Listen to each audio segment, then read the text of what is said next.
I'm going to talk to you about my annotated resource portfolio for years 7 to 10.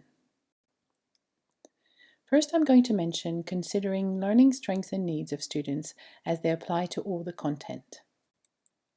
Students from different cultures face barriers to their learning in science classes. This is particularly true for Indigenous students, but applies to all students from a culture other than the dominant Australian culture. Some of the barriers in science are that the content is not culturally inclusive. There may be a conflict between Western science and the student's cultural knowledge. The way of being, knowing, thinking, and doing of the student's culture can be different to Western ways. Many teachers also adopt a deficit position towards Indigenous students, EALD students, and students from a low socioeconomic status. Of course, the teachers should take into account language difficulties, but it is important for teachers to have high expectations and view all students as capable learners. And finally, there can be a literacy or language barrier with the student having a different primary discourse at home or speaking a different language or an English dialect. The teacher has the responsibility to address and adapt to all of these barriers. Most of the approaches which are useful to help AELD students with literacy are also useful for all students as they aid with comprehension and metacognition. This is a slide about Aboriginal ways of being, knowing, thinking and doing developed to help teachers adapt their teaching to Aboriginal students' strengths and needs. One concept is story sharing, which is learning through narrative, such as dramatization and learning the story behind science. Another is community links, so connecting with local Aboriginal community to teach Aboriginal science content, for example, and talking about sociocultural aspects. Another is deconstructing and reconstructing, which involves scaffolding, modeling, and watching before doing. Another is nonlinear thinking or lateral thinking, which is involved with creativity, connecting different subjects, connecting theory with practice, talking about socio-scientific issues. Another is land links, which is pretty much place-based learning. Another is symbols and images, so using images and metaphors to understand content. And then there is nonverbal, which is, for example, hands-on learning or different modes of knowledge representation, such as dance. Lastly, there is mind maps to visualize process. These pedagogical tools are also predominant in other cultures, such as Pacific Islander cultures and certain cultures in Southeast Asia. In general, this pedagogy should benefit all students' engagement, comprehension, and deep learning, and teachers should aim to incorporate it into their teaching.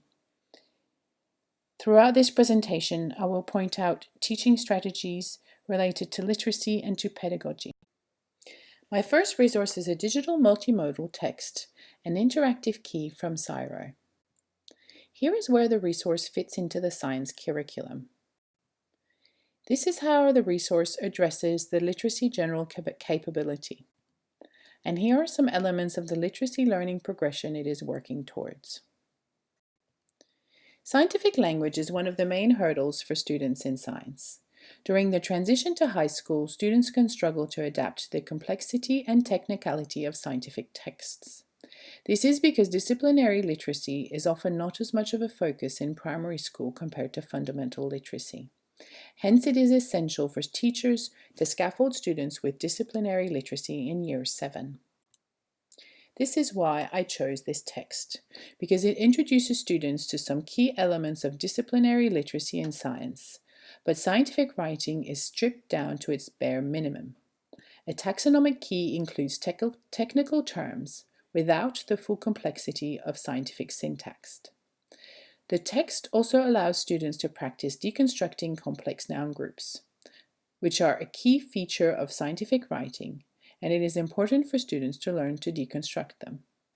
Keys can be seen as the archetype of scientific writing because they are incredibly concise and precise. So reading keys, especially simple ones like this, model this scientific writing. Young learners can tend to not pay attention to every single word they read, and as they start high school, the science teacher needs to get students to practice paying attention to all the words.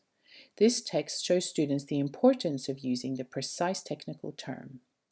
Also, young students tend to use many superfluous words in their writing, and this is something science teachers need to work on. Writing a text as a key is a good practice for them to strip their writing down to the bare minimum in a context where each word must have a purpose. In a simple text with ample inbuilt scaffolding, the text and the scientific reasoning are intrinsically linked in an explicit manner. This allows students to develop their understanding of why scientific rigor is a cornerstone of scientific thinking.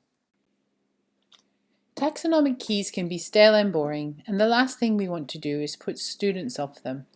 This key is good as an introduction because it is short. It is dichotomous, that is, there are only two choices each time, so it is not too complicated. It is about orders of insects, so at a high taxonomic level, which makes it a lot easier to use than keys down at the level of species, which rely on differences that are difficult to make out even for experts. The interactive mode of the key also makes it more engaging and simple to use. Keys can be notoriously complicated, and it can be very easy to make mistakes. Here, if you make a mistake, you can easily go back and change your choice. This resource is also good because the scaffolding is built into the website. Students can view information from different perspectives, which helps with comprehension. In the tab Insects and Their Allies, they can take a shortcut to the descriptions of specific orders. This shows them how, if you have prior knowledge, you can take shortcuts and confirm your prior knowledge.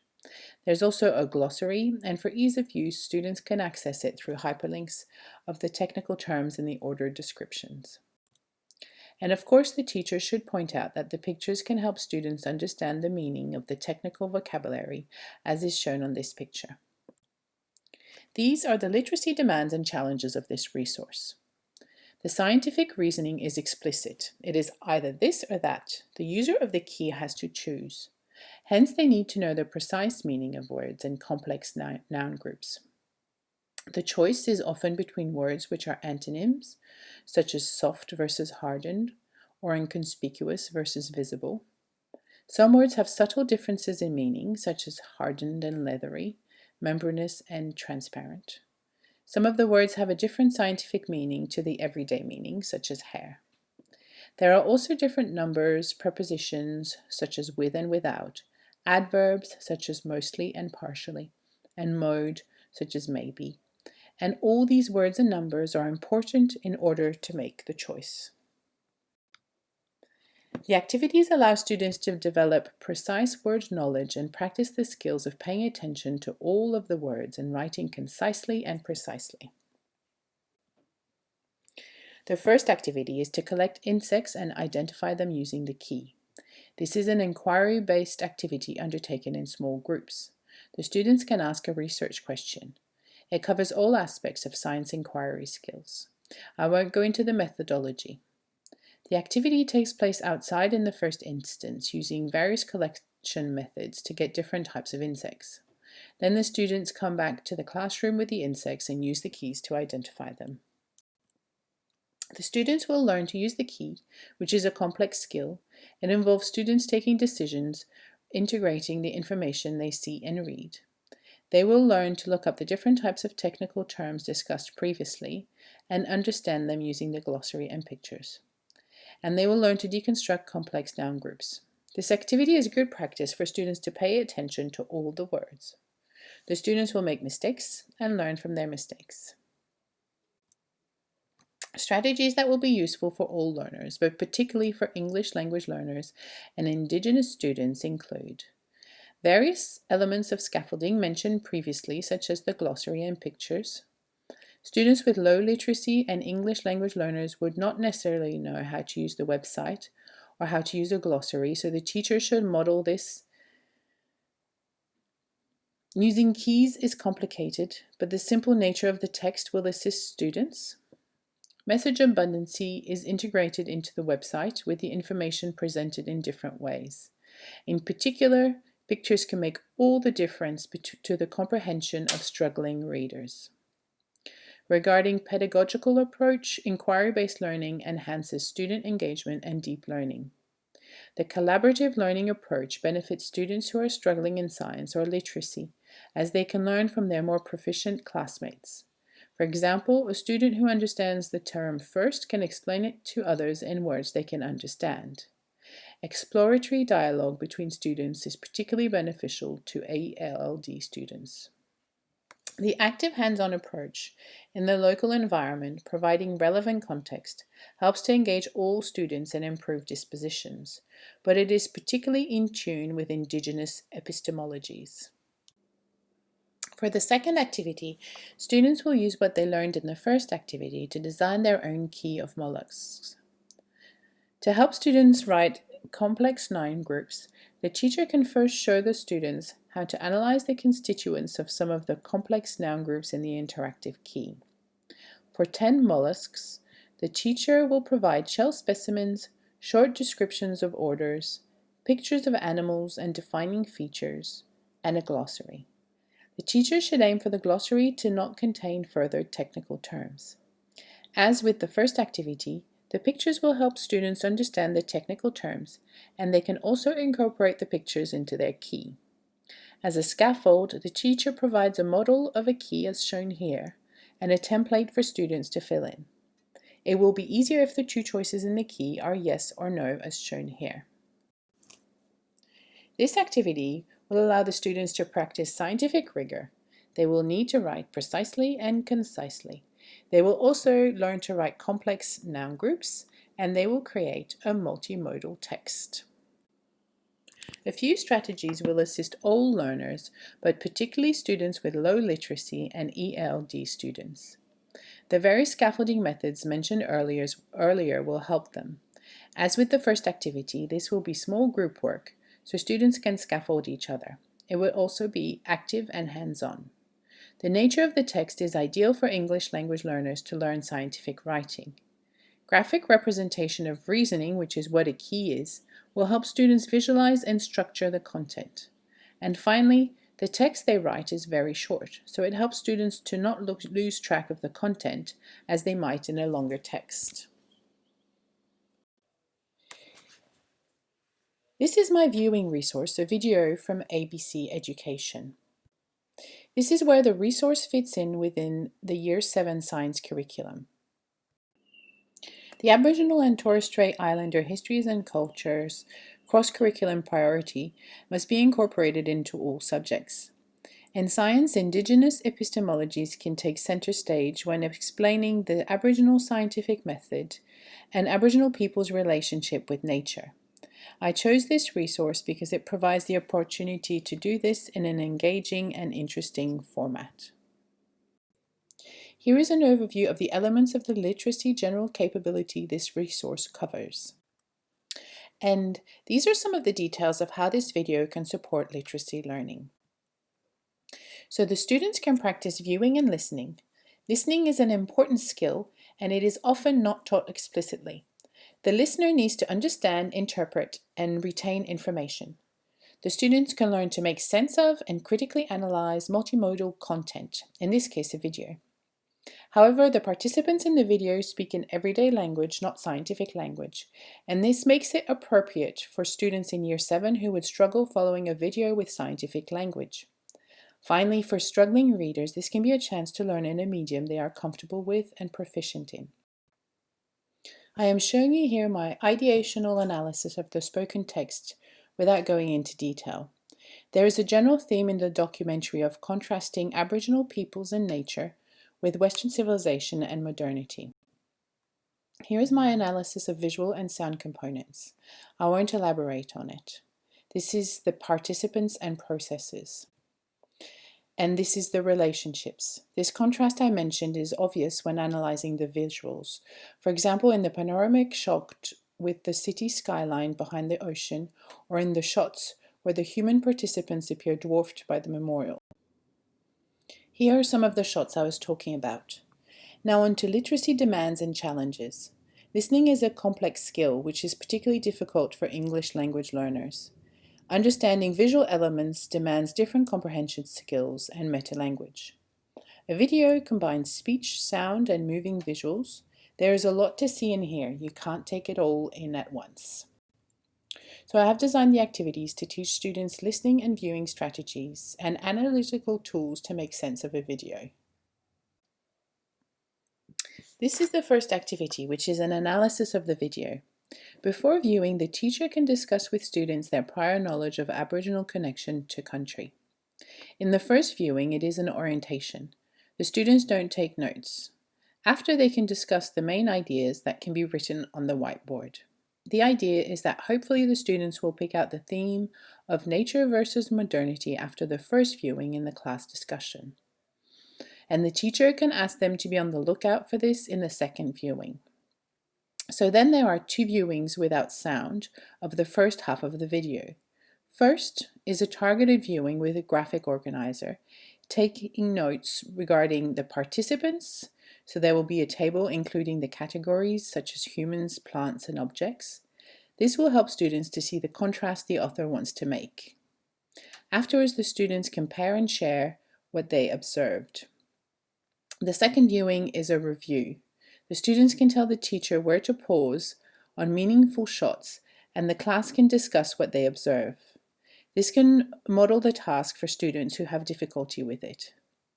The teacher can make a list on the whiteboard of the participants so that the students can listen for them in the spoken text later, such as references to Banks and Cook. Then the class follows the same procedure for the second half of the video, which gives a chance for the students who struggled to practice visual analysis after having seen it modeled. The last viewing is with sound. Students take targeted notes using a Cornell template, focusing on spoken text on the 2 elements of Indigenous knowledge and Western context, not plant knowledge, which is covered in the second activity. The teacher stops halfway to discuss what students wrote so far, so students who are struggling can get a sense of direction. And then there is a class discussion. This sort of activity needs to involve multiple viewings. I've chosen to do the viewing without sound before taking notes about the spoken text to show students that the contrast between nature and modern world is a lot more obvious in the visuals, without the distraction of sound. With this activity, the students learn how to view a video by targeting different aspects separately. They learn to take notes while viewing, and they learn the meta-language of visual literacy. They learn to critically analyze the different modes, visuals, sounds, spoken text, and ultimately understand how visual, spoken, and auditory elements combine to create meaning and convey the author's purpose. These are important skills for students to develop, to acquire critical literacy in their adult life, particularly in the context of the modern media. Some of the strategies to assist English language learners are class discussions and parent share. It is also helpful to focus on the visual element first, so they can have a similar grasp of the material as native English speakers. Then they benefit from what they've learned to analyze the spoken text. Scaffolding is done through the note-taking graphic organizer and modeling in the review as a class. Another strategy is message abundancy in different modes, so the students receive the information in spoken, visual, and written form on the blackboard. And of course, turning on closed caption helps with comprehension. The benefits for Indigenous culture are that the activity is culturally inclusive and helps to validate Indigenous knowledge. It also helps students understand and respect Aboriginal culture. The second activity is to create a herbarium of local plants incorporating Aboriginal plant names and uses. It starts with viewing the video, and students take notes using a table with plant names and plant use. It is useful that the common plant name and Latin names generally appear on the screen. Unfortunately, the Aboriginal names of the plants are not indicated. The teacher can write down student findings on the whiteboard during a class discussion. Students may need to listen to the video twice. The class goes on a field trip in a nearby forest. Students work in small groups. They choose 20 native plants, collect a sample, and take a picture. They take them back to the classroom, where they identify them using a Western field guide. They combine using geographical distribution, photos, and description to identify them. The books include pictures and glossaries as a scaffold. And this would build on prior knowledge, with the students having previously reviewed technical terms for the various parts of the plant. They research if their plant have socio-cultural uses for Aboriginal people using 3 references provided by the teacher. Finally, they choose 5 plants for the herbarium with picture, pressed plant, common name, Latin name, Aboriginal name, the local name if possible, and Aboriginal use. This activity helps the students practice listening comprehension and targeted note-taking. The students learn to identify plants using a field guide, which is a multimodal text. This is an important scientific skill. It involves understanding technical terms and selecting which details to use to make a decision. They practice conducting research using books and articles, which involves learning how to search for plant names using index or computer search, and how to extract the required information regarding plant use.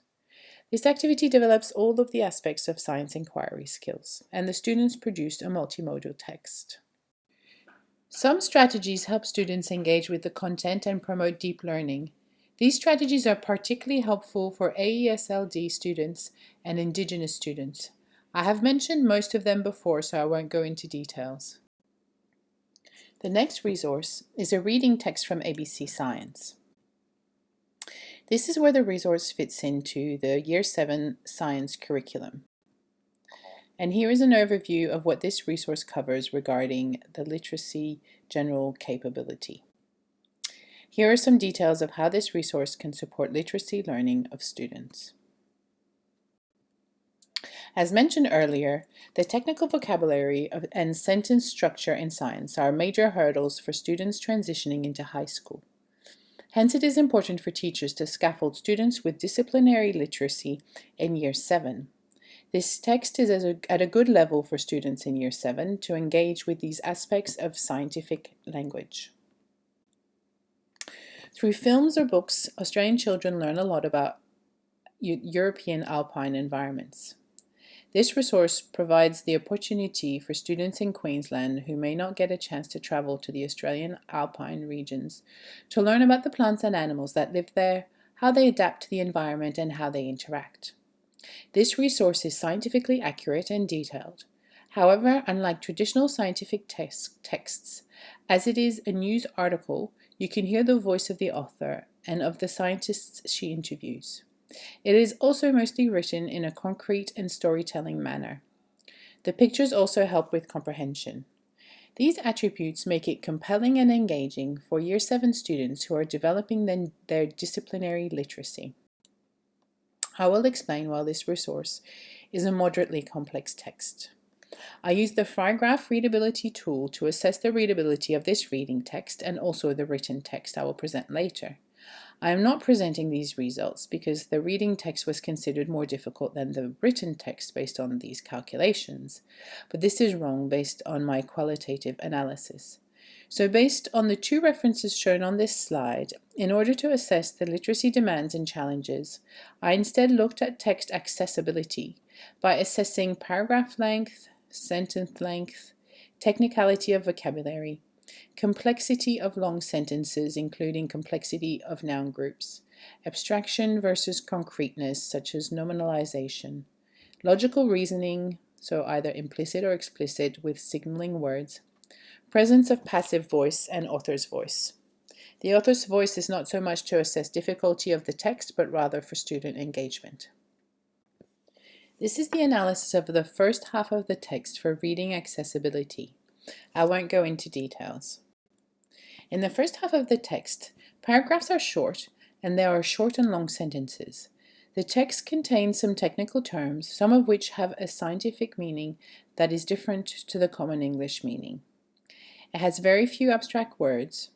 The noun groups are not very complex, and the logical reasoning is explicit. However, many sentences have a complex structure and are mostly in the passive voice. This is not the case in the second half of the text, which has very few technical terms, less complex sentence structure, is mostly in the active voice, and is very concrete. It is more like storytelling as it describes what certain animals do in summer and winter. Hence, with scaffolding, the students can learn to make meaning of the scientific language in this moderately complex scientific text.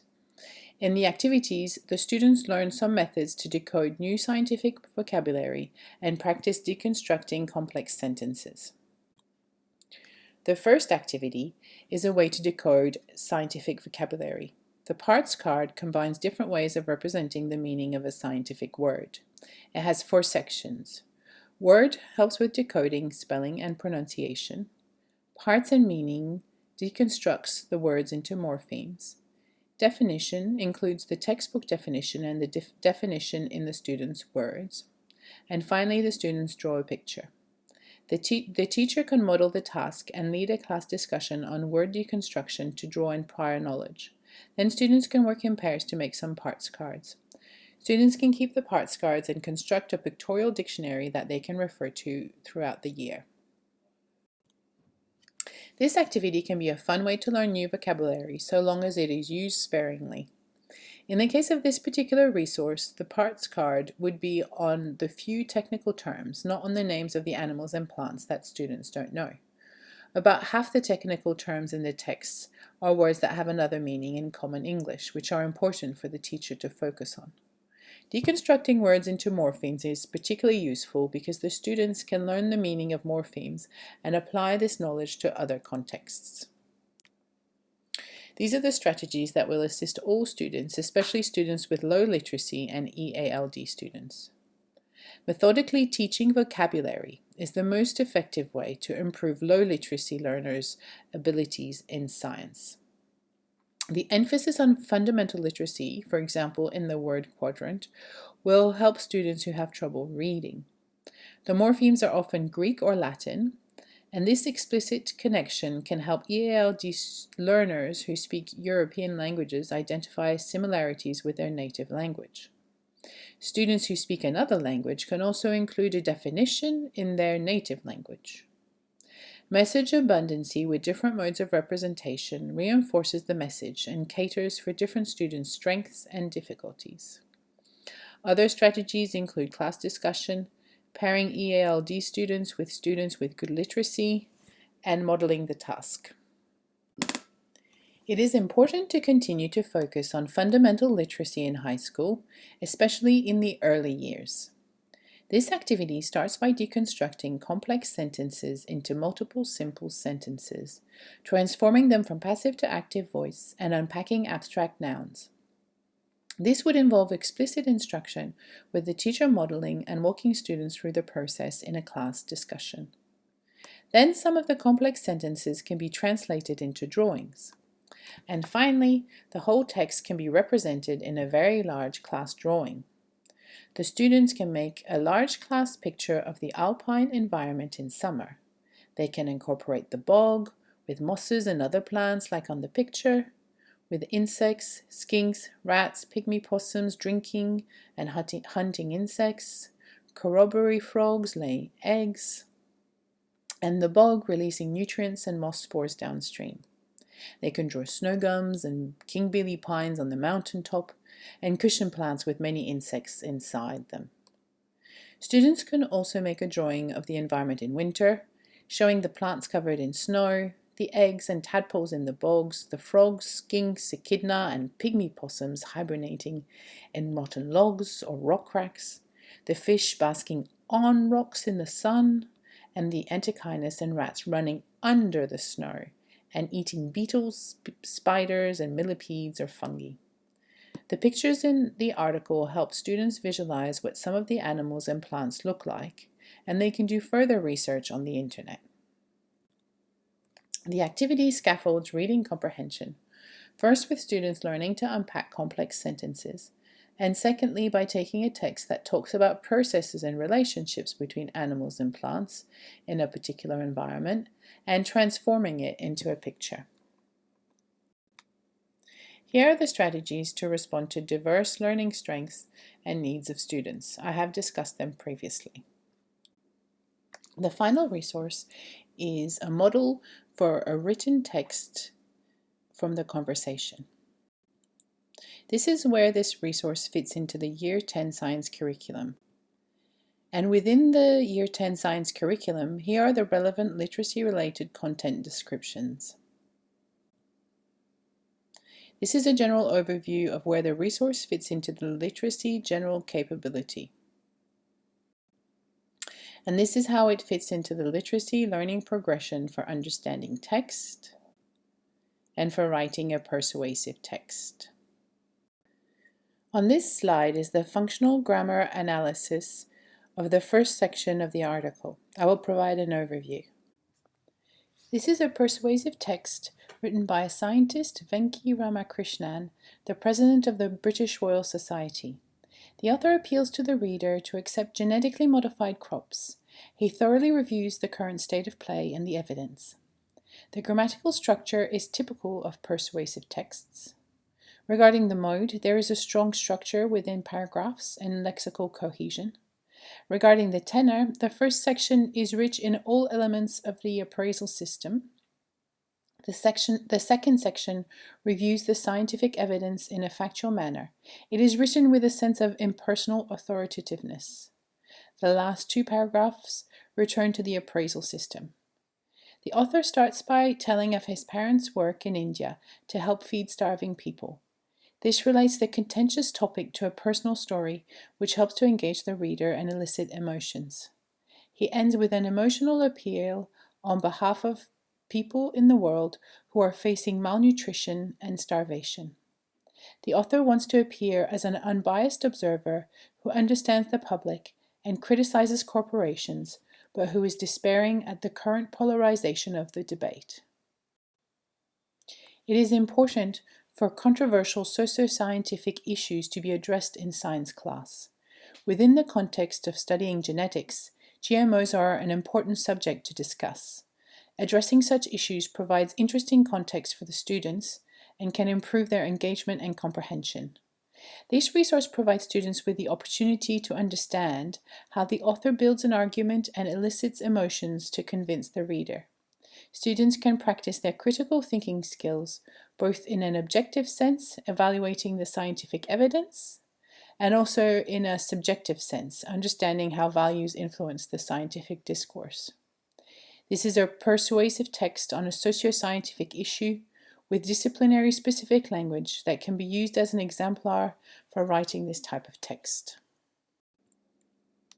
The text is a mix of short sentences and long complex sentences with some complex noun groups. In the middle section, when the author discusses the science, there are some technical words and sentences are longer and more complex. Another challenging aspect is that the text is moderately abstract, with mostly commonly used abstract words and extensive use of the passive voice.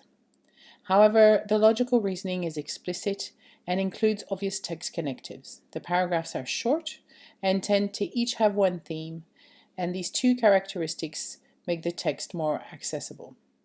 The author's voice is distinctly heard, making the text engaging for students.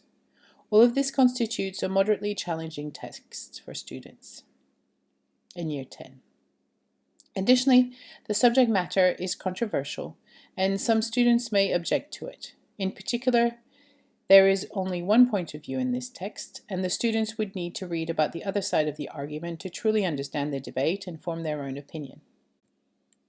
The activities are designed to scaffold the students with these challenges. Students learn analytical tools for critical literacy, and they also get to learn about the other side of the argument.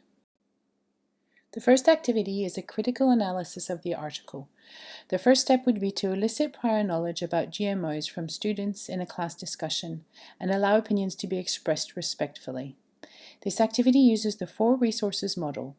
Within this framework, the students use functional grammar to scaffold their understanding and critical analysis of the text. Various tables can scaffold the students' grammatical analysis. To scaffold students with low literacy for code breaking and meaning making, students can do certain activities such as deconstructing complex sentences into simple sentences. The teacher can ask, "How does the text relate to what I already know?" This activity will come at the end of a unit on genetics, and the students will have learned many of the technical terms in the article. For meaning making and text use, the students can analyze the field and mode to understand the macro and micro structural features of the text. Then on to critical literacy. As a text user, the grammatical analysis can help answer who the main voices are and how the various grammatical elements convey an impression of the text. As a text analyst, the tenor can be analyzed to discuss how the author tries to influence the reader.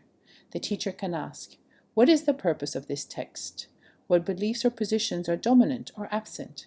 What does the author want me to believe?" If the students are not familiar with the grammatical analysis, this activity would also entail explicit instruction with the teacher modeling. So in this activity, the students learn to do a functional grammatical analysis to inform their text comprehension. Using these analytical tools and their prior knowledge about genetics, students build their critical literacy and critical thinking. Here are the strategies used in this activity. I won't go into details except to mention that some students may have preconceived ideas about genetic engineering and may change them within the course of the lessons. But if this happens, it will come from them. Values should come into play in the science classroom. And for this to happen, it is important to make sure every student feels safe to express their opinions and ideas. In the second activity, the students will learn about both sides of the argument and debate the pros and cons of GMOs as if they were in Parliament. First, students will read articles presenting arguments for and against. The articles are shorter and simpler than the resource. Students will focus on the ideational analysis. The class will be divided in half, with each half getting one point of view. Students will take notes of the arguments for their particular point of view using a persuasion map, shown here. Then they will discuss their findings in pairs. Each half of the class will then come together. Each pair will share, and the group will map out their arguments on butcher paper. Then, each student will adopt a persona and prepare a short monologue on one aspect of the argument.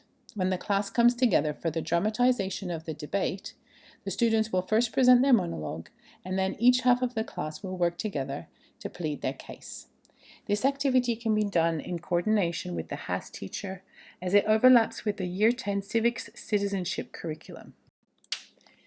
This activity will allow students to practice their critical literacy skills, gain a deep understanding of the different sides of the argument on GMOs, and analyze the shifting opinions of the public and the response of governments to these opinions. On this slide and on the next one are some of the corresponding elaborations from the science curriculum. The students will practice their speaking and debating skills about a socio-scientific issue. Both activities are designed to provide students with the knowledge and tools to write a piece of persuasive writing themselves on a socio-scientific subject using disciplinary-specific language. Here are the strategies to cater for students' learning strengths and needs. I will not detail the ones I have already mentioned. The combination of the relevant subject matter and the active format of dramatization should combine to make this activity engaging and interesting for students. Students who have difficulty reading and writing can engage with the material orally, in a mode they may be more comfortable with and proficient in. In this activity, the students learn about both points of view. Hence, students against GMOs will have had their point of view represented. Multimodality and critical literacy are at the center of 21st century literacy, as they are essential for students to engage with text in the modern world. With all the resources in this portfolio, I have attempted to design activities that don't only rely on writing and reading. This will help English language learners, but also students with learning difficulties, such as students with autism spectrum disorders or students with dyslexia, by providing a range of modes of knowledge representation. The concept of multiliteracies entails educators acknowledging and adapting to the literacies of students. When considering specific learning strengths and needs of students, the teacher should think about the primary discourse or language the student has at home. The teacher should never assume all students will understand concepts, language, or cultural references in the same way the teacher does. According to the Australian Teachers' Standards, the students should not have to adapt to the teacher, but rather the teacher has the responsibility to adapt to their students. Teachers should always scaffold the students' fundamental literacy when planning their lessons and teach students the meta-language and skills to understand and produce texts. Furthermore, teachers should focus on the literacy demands specific to their discipline. Relevant context and place-based learning, as well as active and hands-on learning, can promote students' engagement and interest. I have attempted to privilege all of these elements when selecting the resources and designing the activities in this portfolio, and have indicated some details on this slide.